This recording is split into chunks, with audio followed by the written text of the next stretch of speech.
Hey. Don't ever let somebody tell you you can't do something. Not even me. All right? All right.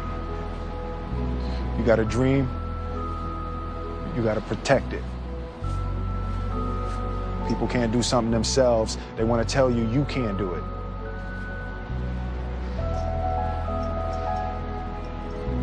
You want something, go get it.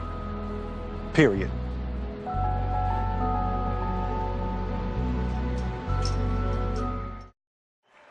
I am so honored to be here, to be a small part of the beginning and the birth of a brand. You guys have no idea how big this thing could be. The president of the studio runs out to meet me and he says, "Oh, Chris, man, wow, you look good. What are you doing? Are you working out? Man, you look great." And I say to him, "Well, you look good too. You look great. What are you doing?" And he says, "Let me show you what I'm doing." Runs over to his car, pulls out a case of Zrii. Is that wild? I wanted to become world class at something.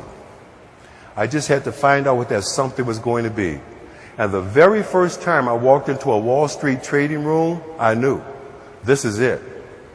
The ticker tape is rolling, the phones are ringing off the hook, people are screaming and shouting out orders, bodies are flying all over the place, tickets are getting stamped, and what looked like chaos to anybody else, for me, it was like reading a sheet of music, and I knew this is where I'm supposed to be. Major Wall Street firms have begun to require an MBA just to get into their institutional training programs. I had never gone to college. Didn't mean I wasn't smart. Didn't mean I wasn't bright. I just didn't have a college degree. But I kept coming back. I interviewed for a year. I started spending a lot of time with this guy in his office in downtown San Francisco, learning what a stockbroker does, when I was supposed to be 40 miles away selling scientific equipment. But I kept making them 200 calls, and every day for a year, this little old man came to see this gorgeous female broker who sat next to me. Was none of my business. I sit there making my 200 calls. I got on a blue suit and a gray suit.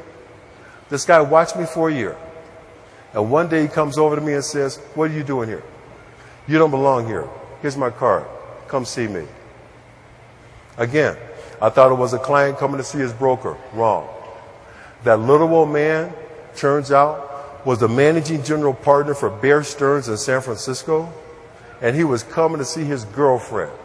But I go see this guy, and he tells me the story of this place called Bear Stearns. Tells me how the firm was built by entrepreneurs with a strong work ethic. And he says to me, "If you come over here, I will make you a star." In preparation for this meeting, I'm real clear. Keep the focus on performance, added value, and the wealth you created in the portfolio. That's it. This is the story of every father who ever had to be a mother, every mother who ever had to be a father, and everybody who ever had a dream and wouldn't quit. This ain't even about you. But the most important thing I've ever done in my life is to have broken the cycle of men who are not there for their children. That is absolutely the most important thing I've ever done or will ever do. Because I raised a young man who finally at 27 gets it, the most important thing about being a man is being responsible.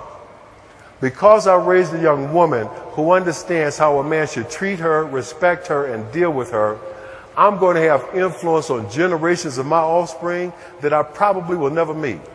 But because I broke that cycle here, that's going to be my ultimate contribution, not just to my family, my community, our country, but the world. Thank you, Zrii, for having me here. It's been an absolute blast. Thank you, my man. Thank you. God bless you. Thank you so much.